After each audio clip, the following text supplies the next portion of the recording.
Well, good morning, me lasses and laddies. And that's about as Irish as I get. It is St. Patrick's Day, and I thought I would share with you briefly a little bit about St. Patrick's Day, as I think we really don't know historically why this is a day in the first place. For those of you who think it's all about green beer and parades, you would be wrong.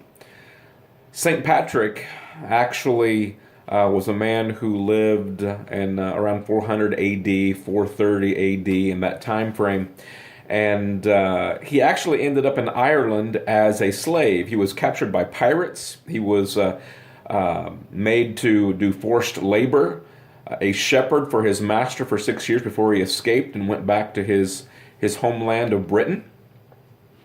A few years later, he had a dream, kind of like the Apostle Paul, and he shares that people there were calling out for St. Patrick to come back to Ireland, and he went back to share his Christian faith. Now, he wasn't the first to share his Christian faith there, but he was the first to see a lot of converts.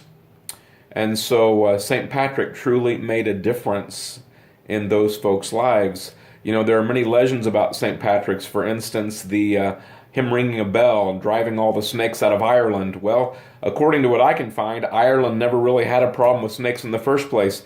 So maybe, possibly, that is symbolic of the fact that he addressed the paganism that was highly prevalent there, and because of the Christian influence, that paganism was driven out of the country. Not sure exactly. But I don't want you to be confused about St. Patrick and about what the day is really all about. It's about a man who was faithful to share his faith.